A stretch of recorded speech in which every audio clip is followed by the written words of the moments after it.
Welcome to our DELMIA podcast, Global Operations on the Go. I'm your host, Therese Snow.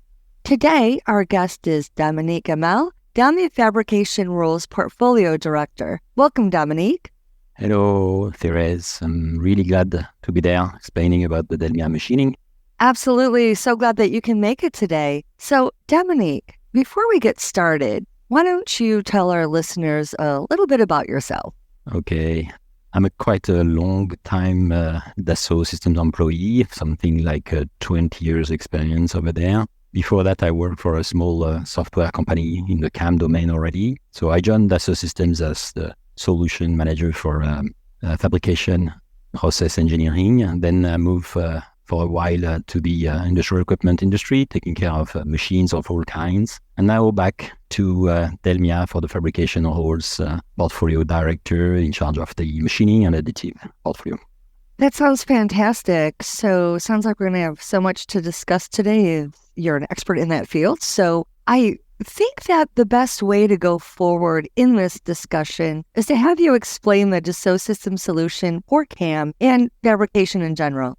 Yes, absolutely. Fabrication is the domain that we are using at DELMIA to organize, our portfolio, which is quite wide. It is composed of two sections, two major lines of products dealing with the machining, CAM programming, and the additive manufacturing topic.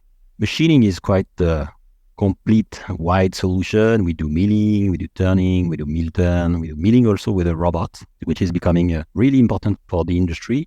But we go a little bit further in terms of programming any kind of machines with capability to manage laser, water jet cutting, also a wired EDM machine. Overall, the solution, the goal of the solution is to provide a kind of a virtual workshop for the NC programmer with the part, the machine, toolings, and any kind of tools, let's say, to do programming in this context. And of course, with the realistic simulation that we provide.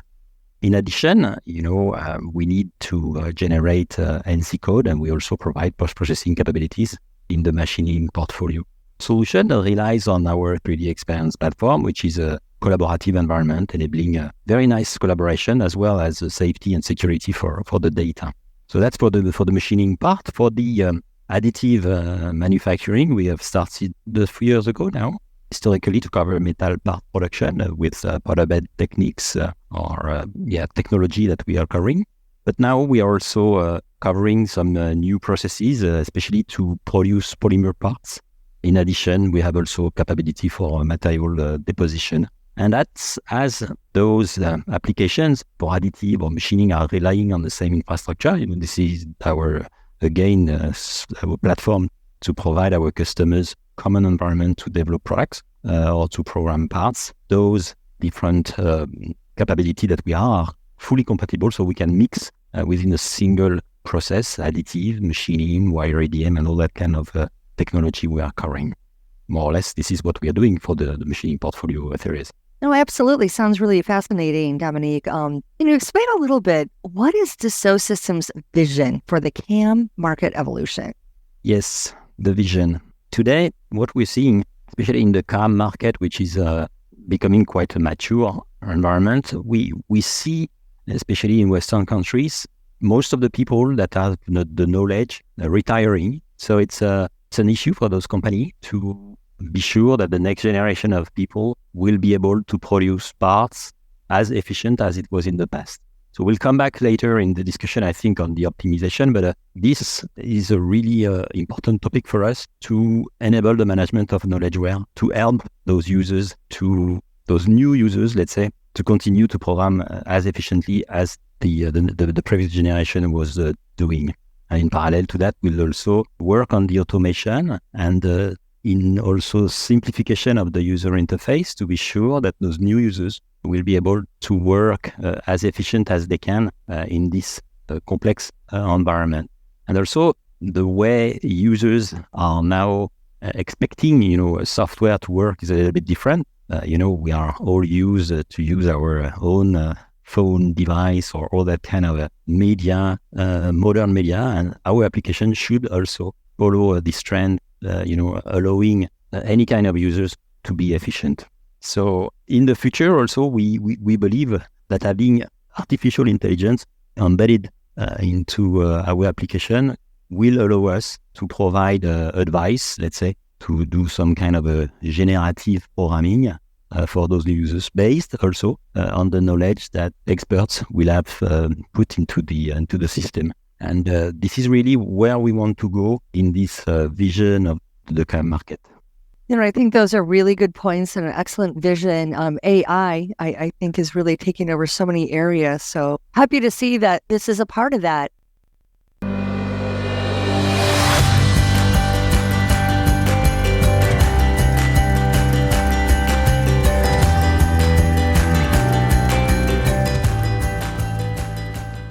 So what are the possible optimizations that you see in the CAM domain?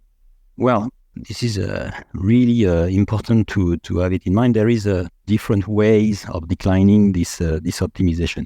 I think we talked about it a little bit earlier within the vision. I think this is the most important we can say today. And being able to capitalize on the knowledge of the company, trying to store all those kind of best practice, we can say, and we call it some kind of a machining template that can be reused across the different products and parts, leveraging all the necessary parameters for cutting tools and the appropriate cutting tools for a given operation.